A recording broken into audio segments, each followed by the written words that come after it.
filmmaking is a creative process like no other. I find it to be one of the purest and realest form of self-expression. But the same self-expression can differ from person to person, just like it does with the captain of the ship in filmmaking, the directors. Only by fully understanding the ideas of a director and their film language can you fully enjoy their creation. And that's what today's episode is going to be all about. Directors and filmmakers. Let's go. Action.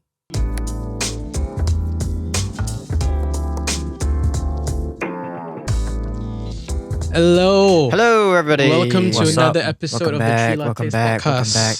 Deep voices for the deep mornings. What's up, Am I right? guys? What's up, guys? What's up? How's your week been? It's week 6. Wait. Week 5. Week 5. I lost count Week of, five. of this one. Week already 5. lah. I really lost count. Already, All right. So, Hey guys, we are in March already. We. what to do? Time flies. Can you imagine? Like we just began 2022 and it's already we're freaking in March already, Yeah, guys. 7. What the heck, Yeah. man? 2022 is 9 more just... months to go. 2022 is for me is just 2020 part 2. Yeah, that's what everyone's been saying, huh? My life 2020 has part two. not been the same. So, Yeah. it's okay. Let's move on to lighter Moving forward. topics. So as you all know, every episode we have this segment to start off our episodes. It's called... The hot take. Bing, bing, bing, bing, bing, bing. Yes, sir. So, to start off today's hot takes, let's start off from the guy across me. Wei Yong, what's your hot take? The man, the myth, the legend. My hot take. Okay. Give a bit context. We watched Batman. Come on, guys. You gotta be like that. Me and Vinod. Sorry, Simon. Sorry, I have this sound. This sound will play for me right Okay, now. so- I'm catching it next week. I'm catching it next and week. then we were in a car, right? And then as he was like driving me back, and we talked about how the movie a bit lah. Then the hot take is like, so what Vinod said was, and I agree. It's like you take my hot take Yeah. and then you repurpose it. Correct. Very nice. Okay, Yeah. What did I say? So you said that you said that Spider-Man is a lot of fan service. Yes. Like, and then you say that after I think back, yeah, actually it's true. Yep. Spider-Man. compared- Which Spider-Man? No way home. No Way Home. Oh, okay. Remember a few episodes back, I was like so like Crazy over this. crazy about Yeah. Spider-Man. Whoa, it's like it has everything. That's something I think. Okay. Because after watching Batman, you feel like, hey, Spider-Man and most Marvel movies are like fan service. Fan service. So And then they- what? So what's So that's why Batman? they bring back all the Spider-Man, right? So it gives the Marvel fans, What they want? yeah. Oh. that kind of thing. Okay. Like all the cheesy one-liners, the comedy Whereas things. Batman, like Vinod said as well, and I agree, has a lot of character development, and they invest a lot of.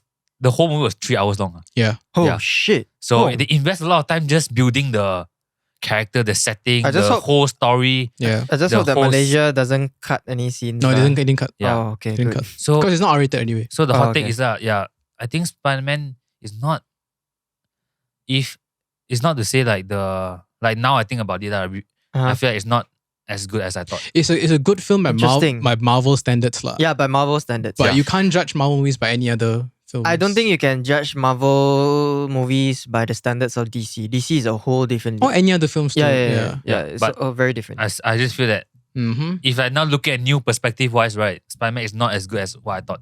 Interesting. Alright. I mean, Yeah, okay. that's my hot take. Well, Good take, good I will see that. I will challenge that opinion once I tune What, the into Batman? the Batman. The Batman. Oh, Oh, you okay. will love it. Yeah, next week. Yeah. Okay. All What about right. your hot take, bro? My hot take. Man, I'm gonna be real with y'all. I have been struggling to come out with hot takes, because I'm trying to come up with a hot takes That's that. me last season. I didn't even- No, I'm trying to come up with hot takes that literally they are controversial, you know, Oh. so they're more spicy. Where- My hot take for this week is that I feel that AirPods Pro are not worth the price in terms of sound quality.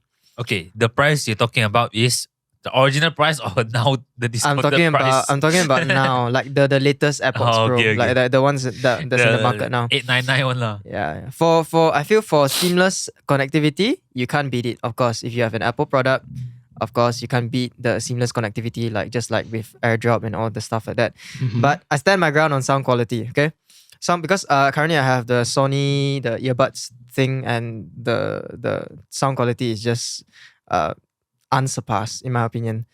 Because my friend has the AirPods Pro. I think the first gen one, not the current one lah. I know that they renewed the AirPods Pro, right? They changed the AirPods Pro. Is it?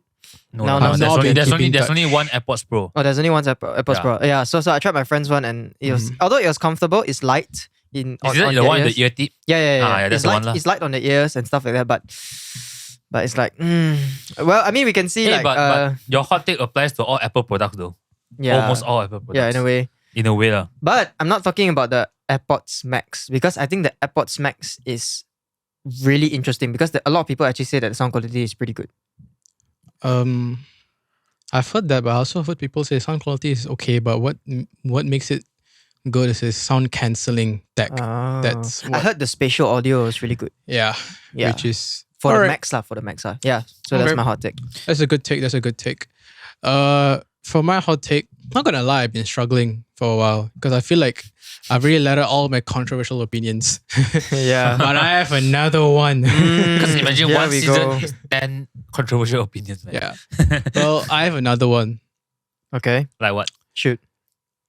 Do you guys know that golf is an Olympic sport?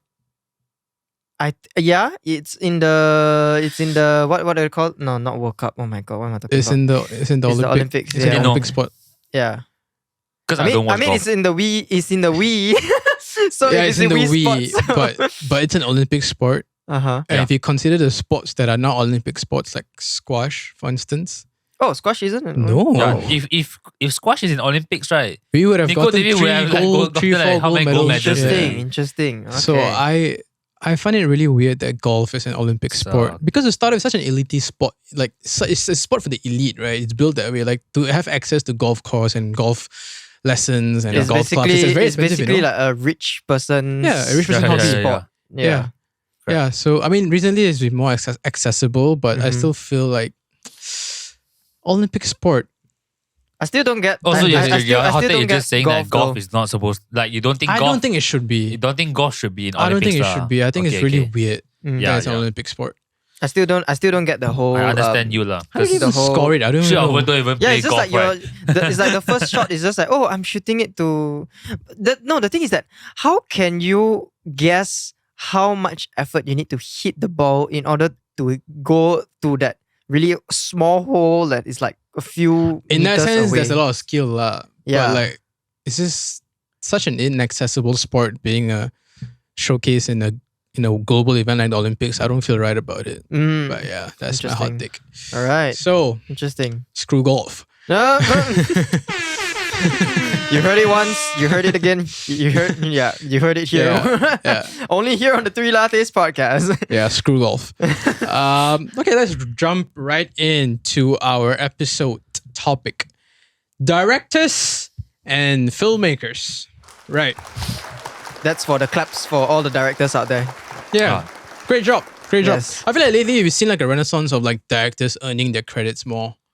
Like we've been seeing more content oriented movie instead of like big blockbusters that are just made to earn money. Mm-hmm. Like I feel like every movie The Rock makes is just to earn money. It's just shit movies. The Rock. Okay, I mean, The Rock's movies are usually pretty high. Are they high budget? I'm They not so sure. kind of are. They all are they pretty are. decent as well in terms of like graphics and cinematography. Like, but they are like Yeah. sort of like those kind of blockbuster kind of like style. Cheesy, films. corny, Yeah, like, yeah. and he's such a typecast, like he's casted the same role in every movie. It's Yeah, so yeah. annoying. Which is why we have to appreciate directors and filmmakers with their own unique film language. What? So, like, before I start about that, like, I just want to ask, like, how much of a film buff are you guys? Like, how much attention do you pay to like movies and the nuances and the craft of it? Like, how knowledgeable do you think you are when it comes to films and filmmaking? And I think Yeah, for me, I would definitely say that I do pay a lot of details and attention to the film when I'm watching it on the big screen. But in terms of like,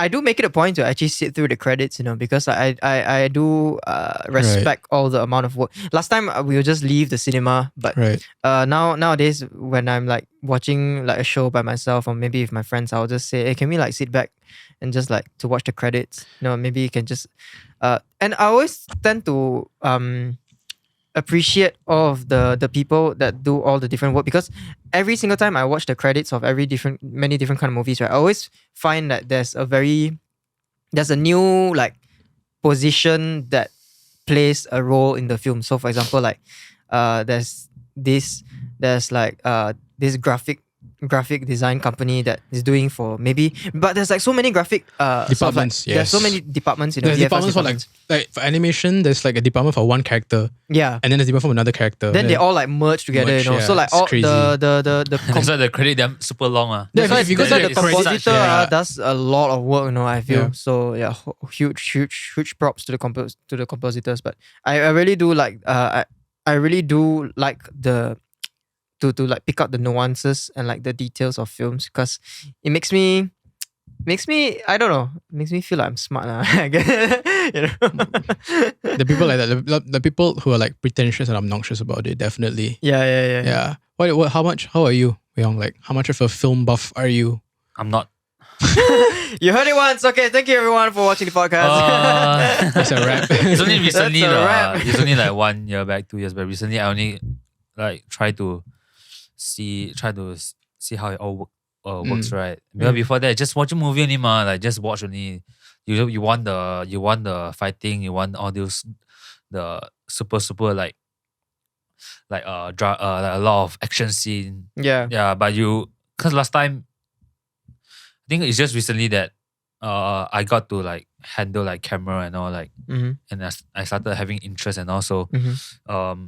I think can speak of all of us here, like we all had Yeah. some experience, like Some shooting experience, something, Yeah. whether it's a short film or is it a video. So we know the effort that is needed to put in to like production, Yeah. from the planning, right, the pre-production and all, and then after that to the actual filming itself, and then Yeah. after that to editing also, right? So we know that The process is the process is long, and the effort and all And is the like, creative process is what's... correct. So and then only then, right, then you start to see things like in film lah, Yeah. right? And like, for example, like, how they pan this, why they do that, why they do this, Yeah. why are they wearing this color, this kind of thing, right? Small details. Yeah. Only recently I started to pick this up lah. So There's a lot of thought into everything lah. Basically, in a way. Only recently, only for me. I wasn't a film buff until recently also. Like maybe 2-3 years, because I feel like I realized in a sense, when you're watching a film, you are consuming a product, correct? Agree. Yes. You're consuming a product. It's a product. I just yeah. watch only, bro. I mean, but you're paying money to watch, right? It's a Yeah, product, yeah. what? Yeah. You're watching a product, right? So you want to get your money's worth, Yeah. correct? And if you don't Yeah. critique these films, they're Yeah. going to keep giving you trash. You're going to keep paying for trash. Just like any other product. Just like any other product. There's no There's no QC, there's no quality control. Yeah. There's no like sense of like, oh, we gotta improve and all Yeah, this but But different when things, I was young, I never thought about all this. yeah, before. yeah. Of course When we we were don't. young, Of course we we just don't. watch Of course we cartoons. don't. It's just we that just like, I we just love. want to co-watch. Of course we don't. But that's Yeah. why when I started to become like more of a film buff and get interested in films, I feel like the more, and I also found myself a little community, like the pages I follow and all that are like it's my film community per se. So the conversations they engage in, right, are like on a higher level when it comes to talking about films. And I feel like this community of like film fans of films yeah. and like who analyze things on another level, on a deeper level, what they do is that they critique the work, right, which makes filmmakers want to do better. So you get better films.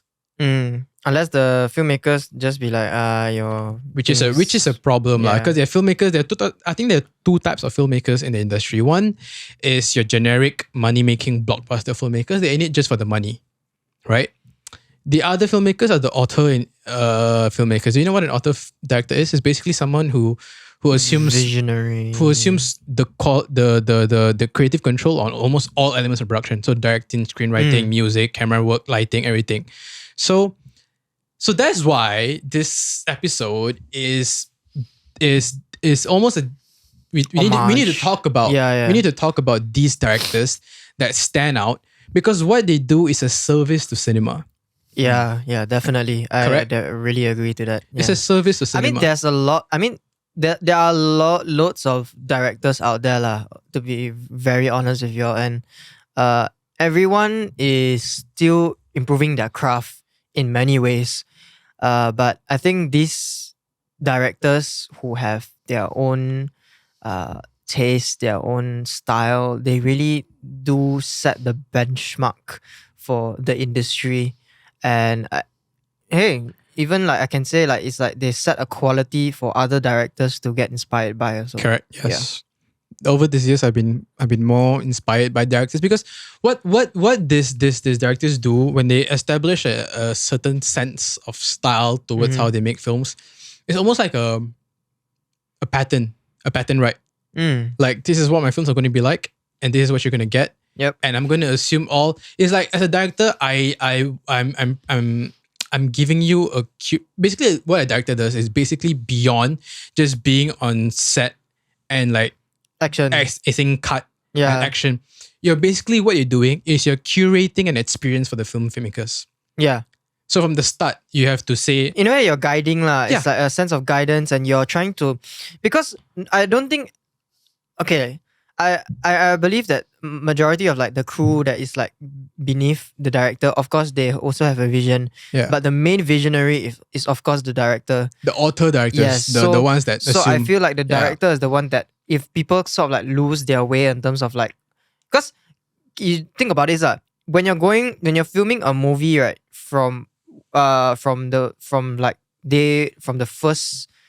start of the film to the end of the film, right, you're bound to, in a way, I guess, lose track of what's important, or you're bound to lose track of the stylistic purpose, and like you feel like maybe you can cut corners here and there. But the director is there to say, maybe no, I want to do it in this way because this will give the most impact. Yeah, you know, that kind of thing. Like I've made short films where I feel like taking short, like taking the shortcut. Yeah. Right, and like compromising the creative control a little bit.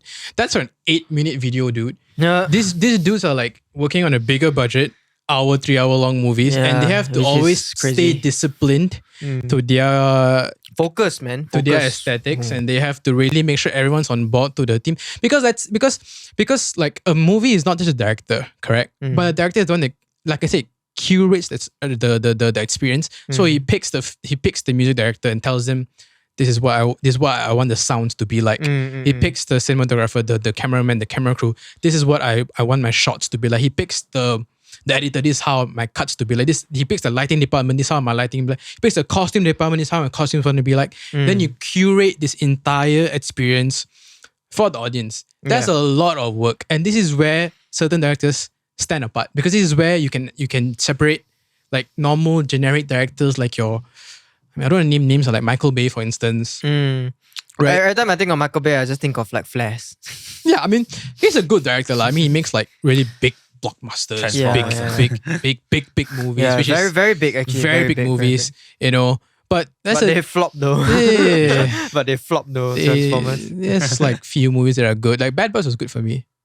Sorry? Bad Boys was good. Bad Boys is okay. Yeah, but other than that, but I'm just saying like that's an example of a generic director. And then the directors like your Martin Scorsese, you know, your Wes Andersons, your Christopher Nolans, you know, they're different. Yeah. They're cut from different cloth. I would say like they are some sort of like novelists. Yeah, you know? that's what author means. Basically, you have entire control of what happens. Yeah. So like, what do you think about like these kind of directors? Like this kind of novelist directors? Yeah, like what makes you think that they're special? And what do you think they do to cinema? Wei Yong, what do you think? Yeah, what do you think? Wei Yong being put on spot, man. Say what was the question again? Okay, I put it very simple terms for you. Wei Yong's like, say what? No, I put it very simple terms for you. Like, okay, you have watched Michael Bay films like Transformers. You have watched films like didn't you watch a trailer for one of his films, Ambulance, that dated the other day? Oh yeah, Ambulance. And then there are films like God, Jake Gyllenhaal. Godzilla and whatnot and whatever not. And then you have films like The French Dispatch, you have films like The Social Network, you have films like The Irishman, The Wolf of Wall Street. You can know that there are two different type of films, right? The distinguishment They're between... distinguished, right? Can you see where it's set apart? Yeah, I think you can. I think we can all like, how to say, Differentiate? dissect Dissect, filmmaking into like different parts, right? Yes. There are like, agak-agak, you also know that there's like story is one. What else you got? What sound is one. Yeah. You can say production also is one. Definitely. Production in sense of what? Like Production, like in terms of like, the crew or maybe like the set. set. Okay. So different and then things you like that. have like cinematography is one. Mhm. So I think by doing that, right, by dissecting into the different parts, Yeah. then you can narrow it down and see what's different, though. So when you watch, when the names, okay, wait, go on. Yeah, so yeah, yeah. I wanted to ask you, like, so like I already named it this two type of different films, right? Yeah. So like, what can you appreciate about the films that are more, how to say, artistic? They are more higher sense of cinema. Like, what do you think? Because you watched French Dispatch, right? I recommended it to you. Yeah. So Like you feel like, they stand out from like, example lah. This is just a really vague example. You feel like they stand out, like they feel different compared to like Avengers, correct. Man Yeah. versus Steel, Man Man of Steel. Man of Steel. Man versus Steel. Coming to theaters near you. I would say that they actually seriously they present the film as an art form, oh. Yes. Yeah. and Yep. and you can feel. I think you watching it, you can feel the difference. No, Yeah, I yeah. think. There's like a feel, there's a vibe. Yeah. If you because when you watch time, it's like it always engage with you, right? It's like the movie It keeps you always- interested. lah. Yeah. Mm. It keeps you interested, right? Like Christopher Nolan with his storyline and the Yeah. time thing. Oh yeah. So yeah. it catches your attention. And you're like, oh my god, what's he this? always, What's he happening? always dives into like such sciences stuff. Like if you Yeah. were to watch Inception and Tenet and, Yeah, and yeah. you didn't know it was a Christopher Nolan movie, you would assume it's a Nolan movie, right? yeah. Mhm. That's what sets Yeah. apart That these you know kind of is like they are their own Yeah. signature. Yeah, correct. How about Mm. you, Simon? Like, what do you think about these filmmakers that have their own identity and their own film My language? opinion and what separates them from like the real, put in like quotations, generic directors is that they know how to keep the plot continuity, like the flow of the plot feels natural. And I think the important thing is also that they, like what Wei Yong says, it's good story, but I think it also comes to play with the actors as well, who they choose. And how, like, for example, I'll just give you a very, very, very interesting example. You look at Wes Anderson's like films, for example. You look at, for example, The Grand Budapest. Okay, the lead the lead actor, the guy with the mustache, not the small guy. I mean the one who takes care of the hotel. Ralph Fiennes. The one who takes care of the hotel. Ralph Fiennes. Yeah, Yeah, so good like actor. he has such an interesting character, like in that story. But yet, like when you see him directing, like, I mean, he's Voldemort. Yeah. Yeah, he's actually Voldemort. So it all comes down to how the characters, I guess. Basically, he's projecting his vision onto onto the screen. Yeah, yeah, to the onto screen. and yeah, I would say that, yes. So it's all about, to me, a good director and a good story. It comes with good story, but to me, it's always how it always, like, the flow of the story is good, and also it keeps me interested in the sense that the plot twist. Okay, every movie always has like their own plot twist, correct? It's like an up and down. There's the build up, and then after that, suddenly plot twist, and then after that you get your conclusion. But then certain plot, your 3-act structure, certain plot twists, like, you can mostly predict one. Like, oh, it will end in this person die. You feel like this person, like, okay, maybe he's gonna die, or maybe this person is gonna get together with this other person, or something is gonna happen. But for films that really change that, and like you make you feel like, and then like it just slaps in your face, like, nope, that's not what the plot twist is, something like that. So those kind of movies, that I feel that's what separates these directors from like the regular directors, because I feel like the regular generic directors they aim to please. Yeah, that's Yeah, they're they aim to sellout lah, please. basically, you know. Yeah. Which I don't really blame because, like, in the end of the day, you still want But to I make. feel it works though. It still gets them money. Yeah, you still want to make money, right? I mean, you're in a business. You have Yeah, to make. yeah, It's a yeah. job, and you Yeah, have it's to a make job, money. Yeah. Which is what makes me respect this kind of auto directors more, because they still have to make money, but they're not willing to compromise their creative vision. Yeah. Which is, and they're doing it consistently over the years. yeah, So lor. like, yeah, and they usually, usually these kind of take their directors- time. Yes, they don't make like films every year. They take their time. Look Yeah. at Christopher Nolan, for example. Like he To be really fair, takes his he's a very consistent filmmaker, meaning to say that he takes his time making films, but he's always making films. time. Yeah. He's always making films, which is a good thing lah for us. Yeah. So I think for me, I think the one thing you say is like, yeah, the consistency in output is usually these kind of directors, right, they outlast your generic directors. And like Martin Scorsese has been making films since the Bro, 70s. Yeah, quite long. Yeah, it's 50 years of Very directing, you know, and Very he's still relevant. You know why? Because he has his own identity in the Yeah, he directed the Goodfellas. Goodfellas, yeah. Yeah. Raging Bull, Taxi Driver. Yeah. These are classics, you know, they're still here. He's still here. He's still making movies. He's still making movies. So usually the longevity there is better. I mean, when you hear Martin Scorsese, first things first that you think of is that, oh, another mafia movie, you know, something like that, you know. But he's made some different stuff. Like, have you watched Silence? Yeah, Silence is Not mafia at all. it's not mafia, yeah. Not mafia at all. But it's very that was a good show as well. Okay, so we've talked about filmmakers, directors, and like what we like about these kind of directors. Let's talk about let's name names. Let's go around the table and let's name like our favorite filmmakers and let's talk about them for a while. So Sweet. Wei Yong, my man. Why not your name? Then I just see your. Well, I think No, but then it's even better because I want to see your fresh perspective. interesting. My name, I only have two. You don't Alright. you don't be so pessimistic about It's it, okay, bro. it's okay, Just man. say Just it. share. It's alright. It's okay. I only have 2 years ago, this was me. 2 years ago, I couldn't name 'Cause the I don't- director of a movie. I don't even know. Last time when I watched a movie, I don't care who the director. lah. Yeah, of course. That's lah. what I That was- watched. yeah, that's I all of us. understand, That's all of us at So- one point. Christopher Nolan, Yeah. David Fincher, Good starter. David Fincher. yeah, and Wes Anderson. Oh. These three only. What did he? He's actually very impressive. He knows David Fincher. David Fincher is. Gone Girl, Social Network. Damn, I forgot a couple. Gone Girl, Social Network. Have you watched the Social Network? I did hear about it lah. You haven't And watched it? Zodiac was No. under him one. Zodiac, correct. Oh. Seven. Seven. Fight Club. Oh, he died. Fight Club. David Fincher. Yeah, he's actually very. Actually, I didn't know until I researched lah. the girl with the dragon tattoo. Oh, that sounds familiar. Yeah, these are all great films. David Fincher. I'm actually very impressed. You know David Fincher because he's one of those directors that make really good films, but not a lot of people know about him unless you're a film buff. I'm gonna disappoint you because I only got to know him not through Oh, movies. Gone Girl. Okay. I got to know him because of the Netflix series. Oh. Mindhunter? Good one. Only from that lah. Did he- That's still cool. Did he direct Alien? Yeah, he did.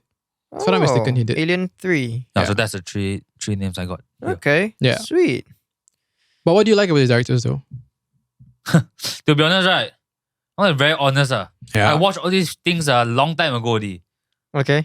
I might because I think I forget what I watched already. Like in a way that I forget all these details lah. Yeah. So I I can understand. if that's why I did research a bit lah. Yeah. Because I myself I don't have enough knowledge now to recall back what was Okay, never mind. I'll give you a very short. Like I'll throw you a bone. Okay. Have you watched The Rise of the Planet of the Apes? Yeah, I did. Have you watched That was Dave Fincher, right? The War? David No. Fincher? Have you No, watched no. The War of the Planet of the Apes? Yeah, I did. Guess who directed those two films? I want to say the guy who directed Venom. No, No. he's the actor. He's the actor. Yeah. Bro, I I'll just say it. He was the same guy that directed The Batman. yesterday. Oh, Matt Reeves. Yesterday. Matt Reeves. Oh, yesterday. Oh, pula. okay. Matt Reeves. Okay. Oh yeah. Why I've forgotten. I was just So, looking at the details. do you remember yesterday. watching those ape films? Yeah, I do. Do you remember what it felt like? No. Like, Because it's been too long already. No, but How long was it a movie? 2016. But there are certain scenes that like you can generally like Basically, remember it's like serious undertone lah. you can remember the tone of it, right, and all that, right? I think so. You can, right? Yeah. And then you compare it to your experience Wei watching. Yong's face was just like. I'm pretty sure. Like, no, you watch those kind of films, right? It doesn't go away one. Like you normally you kind of remember a little bit. I have a goldfish memory lah. To be honest, I will put it out here. It's not like I always remember every scene, but we kind of remember the tone a bit, right? Like how it's like taken and all that. I think all those movies like they're all quite dark, quite. Yes. You're not wrong. You're not wrong. Very sinister. Yeah. All that. Like that one. Yeah, you already know what it's good enough. Like I mean, that's Matt Reeves lah for you. That's Matt Reeves. Yeah. So what about you, Simon? Name one of fairly. I'll just repeat what he said for one person just now. Christopher Nolan has got to be up there for me lah. Okay. He from the Dark Knight, from the Batman, the basically the Dark Knight series, okay, the trilogy. To be honest, I never watched the Dark Knight series. You have to, man. It's so good. Because I was not a fan of Batman. Oh. I'm sorry. Siri, why do you keep? You're not a fan of Batman? Yeah. I Okay. mean, last time I just more Marvel guy. Oh, okay. This is where a geek side comes out of me. I think Batman is a really, really good superhero. Yeah. Okay. You know what I think of Batman as this? Batman is like the Iron Man of DC, but less gadget. Bro, I think at one point he feels less hero like than. He's not. He is a playboy. The Batman kind of operates. No, Batman's not playboy. No, Batman operates in this gray area of being a hero and an anti-hero. Yeah. He's almost there, and that's what I like about Batman. Like it's very. And then the other one I like is Spider-Man, which is the complete opposite of what Batman is. But anyways, getting back to the picture. Yeah. The Dark Knight trilogy has got to be one of my favorites. Inception is a movie that I can watch over and over again because I just find it so immersive, and I always try to watch it with like a big screen and good sound system because Hans Zimmer is next level. Inception, man. Yeah, it's next level. Dunkirk has got to be one of my favorites as well. I never finished Dunkirk. Dunkirk is good. Dunkirk is really good. I love the tone. I love the colors that they use for that film. It was on Netflix, right? At one point. It's on HBO lah. I think a lot of movies are actually on HBO. Yeah. Okay. Next up is Steven Spielberg. He sounds familiar lah. I don't watch a lot of Steven Spielberg films. Movies, Ready Player One. Yeah, Ready Player One. Ready Player One. Okay.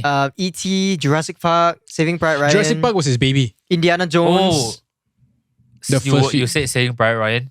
Yeah. Saving Private Ryan. That's so long ago. So like, he's been there for a long time. So He's the in my OG, opinion, Steven Spielberg, when I hear his name, although I don't watch a lot of his stuff, when you hear his name, you feel nostalgia. Okay. You feel you were brought back to like the olden days. You hear the Jurassic Park theme. That is Steven Spielberg for you. Okay. And come on, guys. I cannot. How to say not? I cannot not include this director, George Lucas. He's not doing anything right now, you know. But Star Wars was just the bomb. Did he make anything other than Star Wars? I think he did a few lah, but I think that's about it. When I went to look up on Wikipedia and stuff like that, the majority was all just Star Wars. Yeah. Usually I have very mixed feelings about him because I feel like, are you a director or do you just make Star Wars films? I think he had a vision.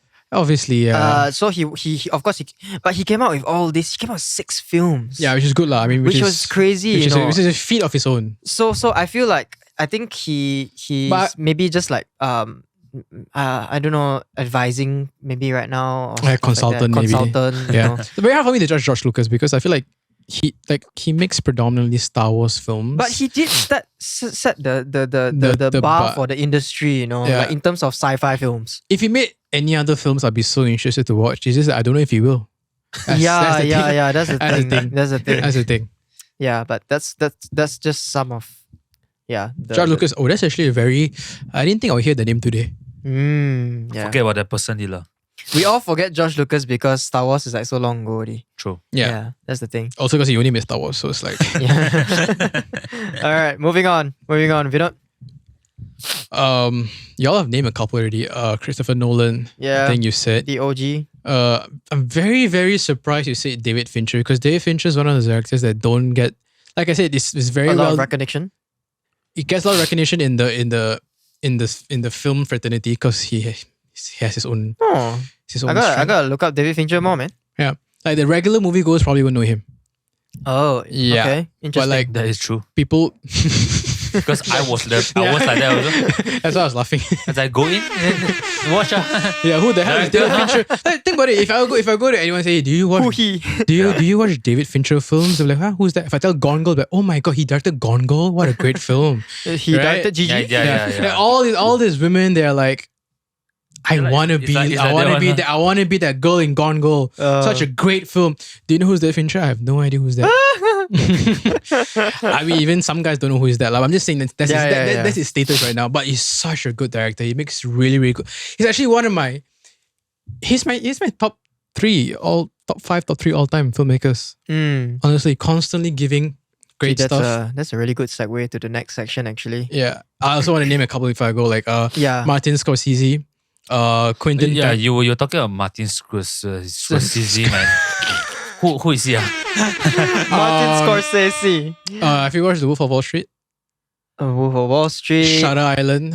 He directed Shower Island? Goodfellas, Casino. Wait, what island Irishman. again? Shutter Island.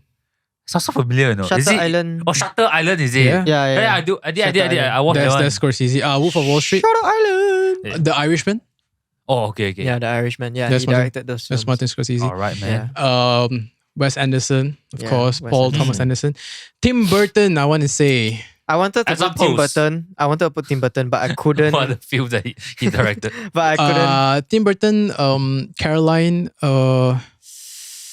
Sweeney Todd, Edward Scissorhands. Yeah, Senator Edward Why was that? Johnny Depp one. Those are like old classics. Willy man. Wonka, I think so. Yeah, Willy Wonka. Oh, Eh? it's him. It's He by him. directed Willy Wonka. I have a funny feeling he did. Tim Burton? Tim Burton, yeah. Search it up, bro. Alice in Wonderland. Yes, Alice in Oh, Wonderland. Alice in the Wonderland. Seriously? Are you sure? Hey, but somehow you feel like if I could be wrong, but there's such a Tim Burton film though. just like Are you somehow sure? if you like you said he directed Willy Wonka, right?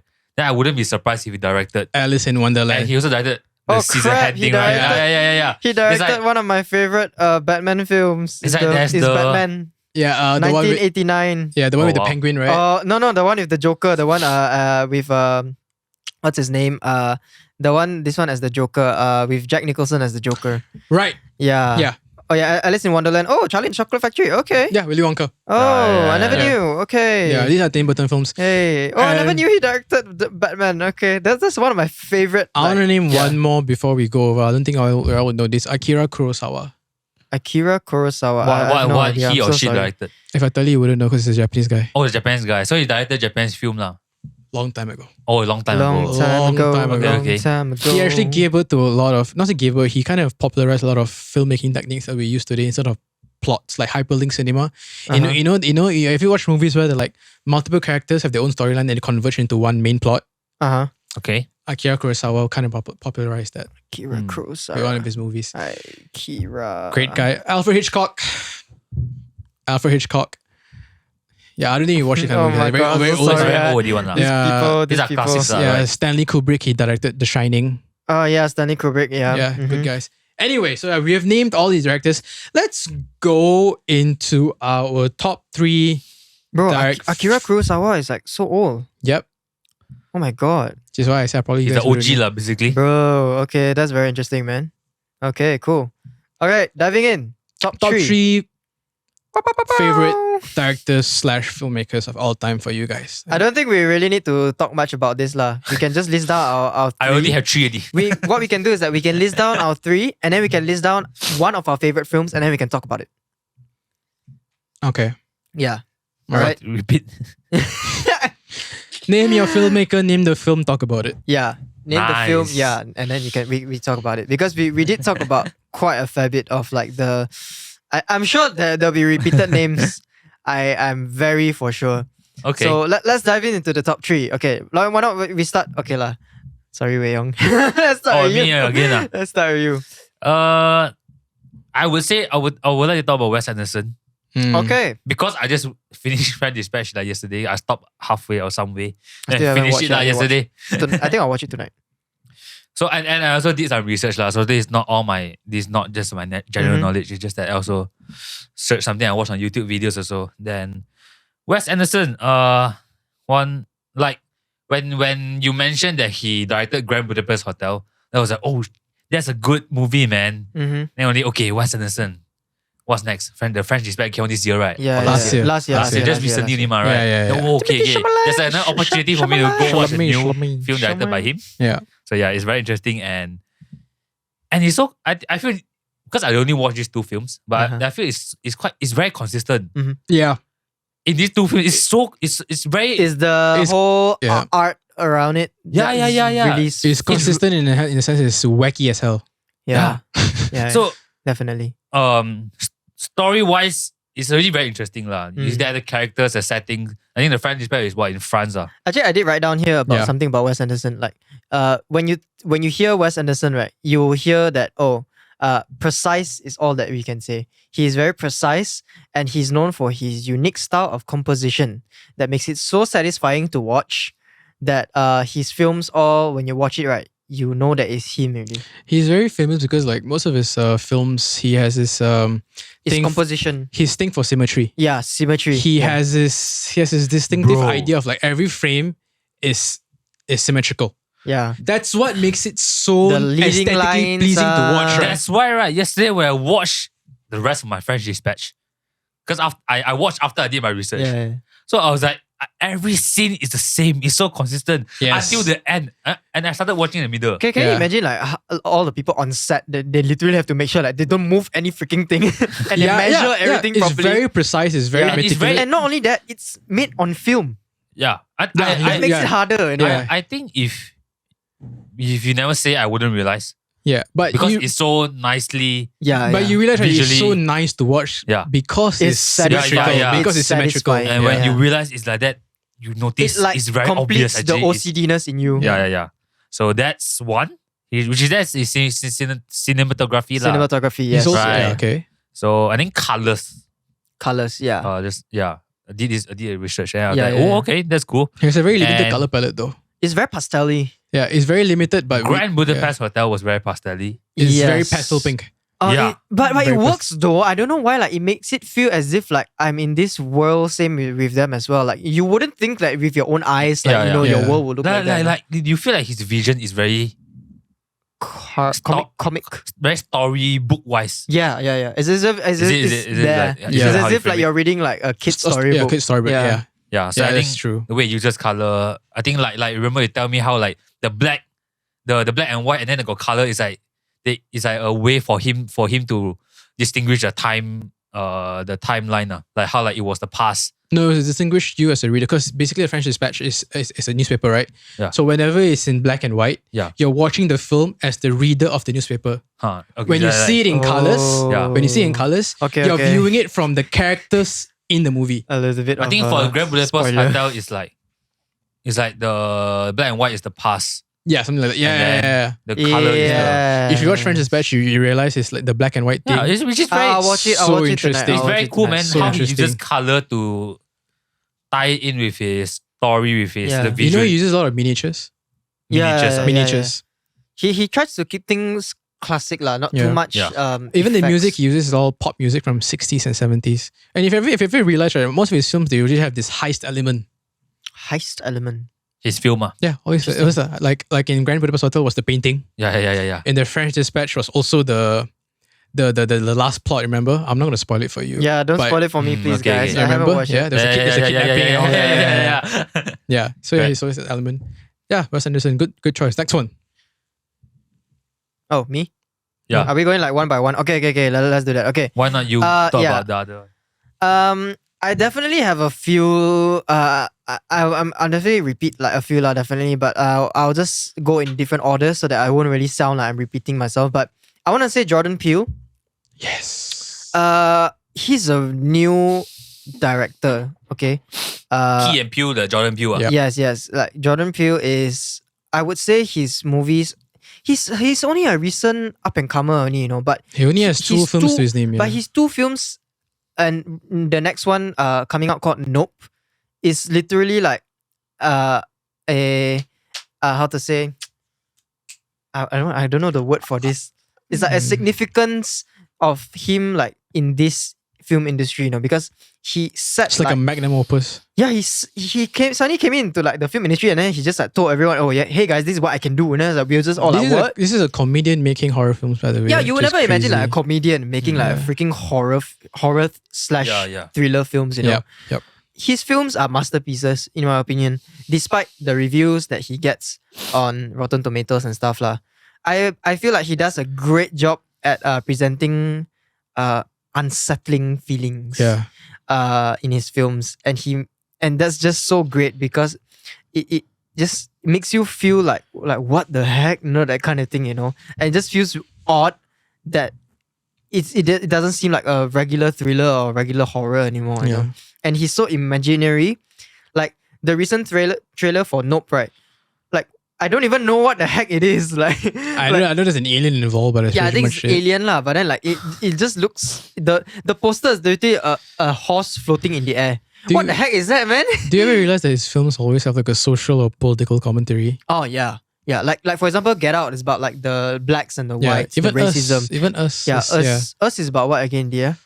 Wait, what is Us? Us is the one, the clones. the clones. Sounds so familiar. I The think I know. I just need to see only. the clones. So yeah, despite him being an up and comer, he's great. Yeah, that's all I gotta say. Okay. I want to talk about David Fincher. David Fincher again directed Gone Girl, Clones, yeah. directed Social Network, directed Alien, Seven, Wow. Girl with a Dragon Tattoo. All these films are really great films. But what makes him so different? This is his signature, right? When he makes films, he has a lot of choreographed shots. Choreographed shots. Okay. Meaning the performer, the actor, and the camera crew, they work in tandem because he uses this filmmaking style where the camera mimics the character's movement. So like say if you're walking across the room, the camera walks next to you across the room. Yeah. So there's a lot of choreography there because you cannot miss a beat. If you miss a beat, He's known for like getting a lot of cuts on. yes, For the director, like you do a lot of takes on. a lot of cuts, a lot of A things. lot of takes on. Yeah. You have to get it Interesting. The perfect. choreography is right there, Interesting. which is why it's also he does a lot of long takes. Oh my gosh. A lot of long takes. And in terms of colors, right? If you watch David Fincher films Very constantly, muted. yes, a lot of muted colors. But there's his running joke. Yeah. That David Fincher sees the world in only two colors, blue and yellow.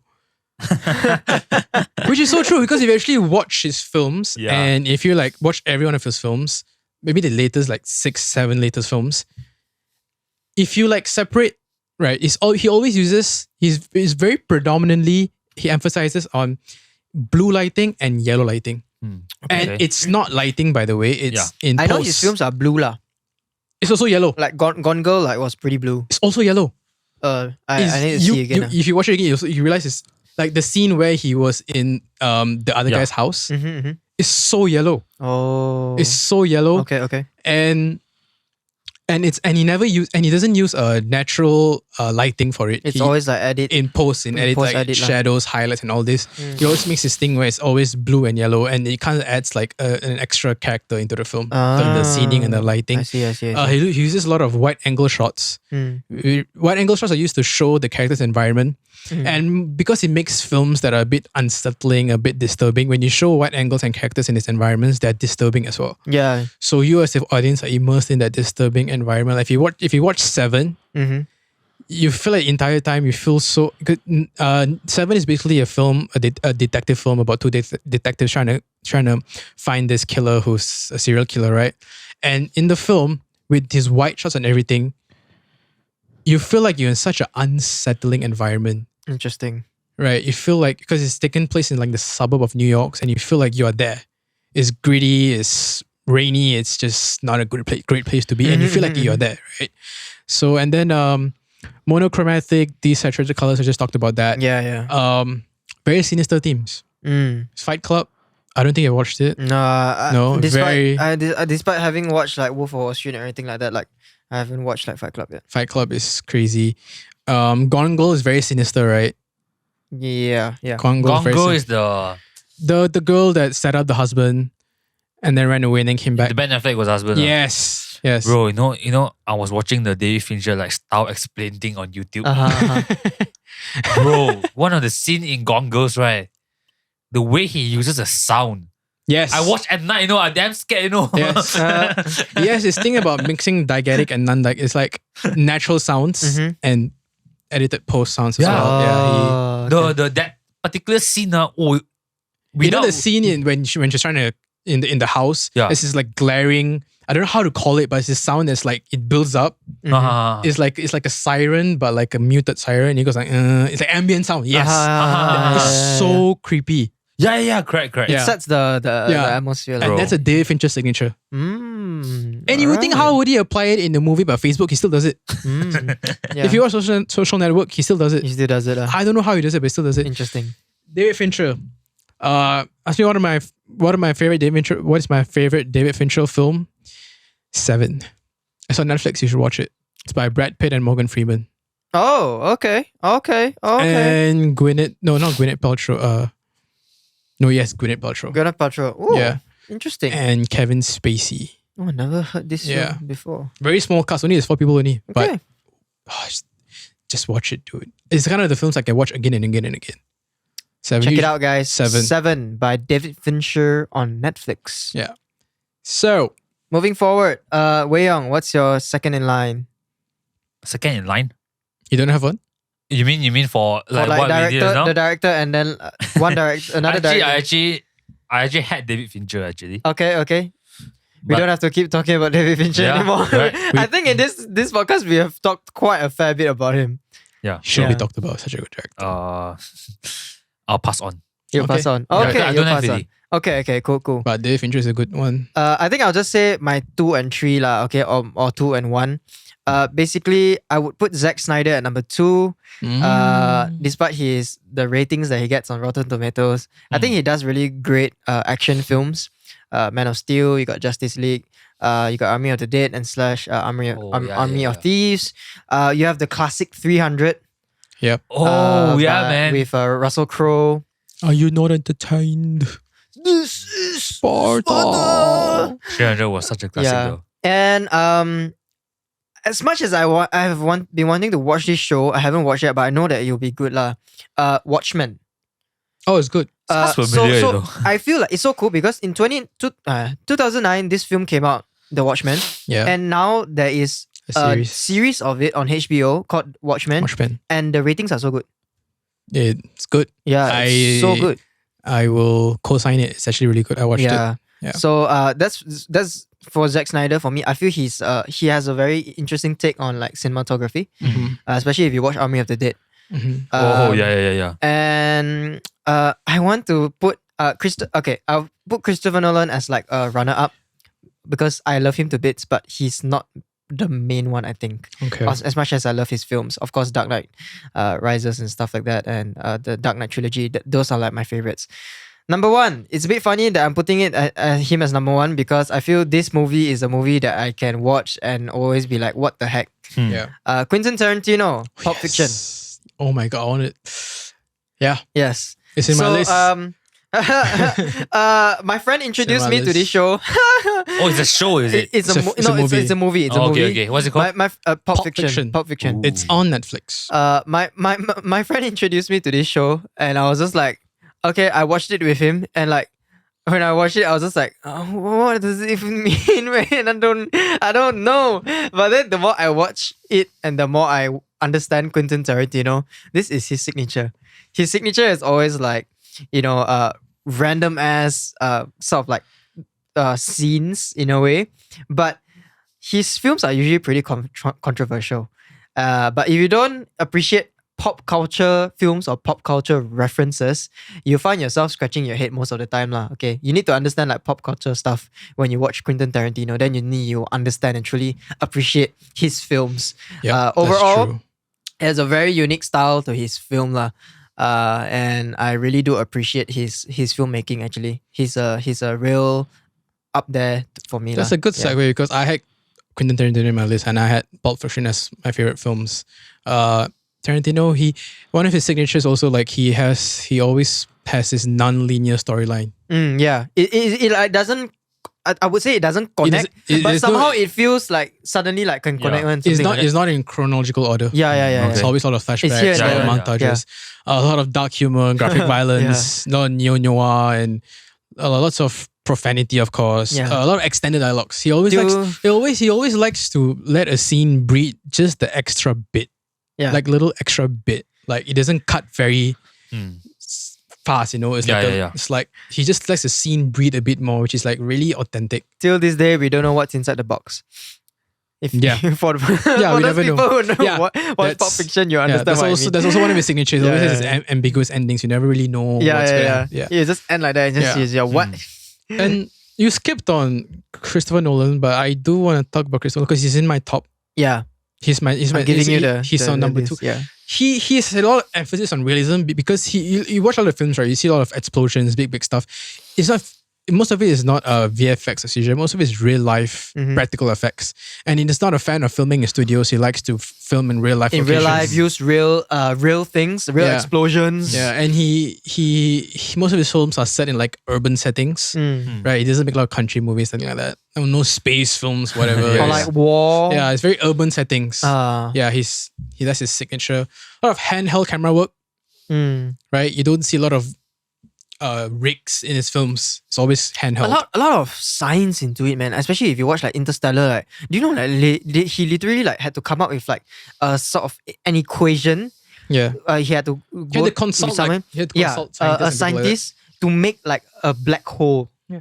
Like envision a black hole. He's very interested in these sophisticated concepts. Yeah, and like which makes it so interesting. Metafiction and all this, which is like very fresh. I can understand why it's confusing to the regular moviegoers, but also it's kind of addictive because whenever a Christopher Nolan movie comes out, you're like, I need to watch it even though I don't understand it. But some people feel it's boring, That's the thing, Is it? Some people feel to be it's fair, boring. Tenet was a little bit boring compared to other films. Hey, some people already say Interstellar is boring already. Like, I get that. If my mom were to watch it, she'll just be like, what's going on? No, I get that. I get why people say it's boring. Even though I don't find it boring, I get why. But if you stay the course, great freaking film. Sorry guys, I'm just so taken away by Matthew McConaughey. I watched Tenet.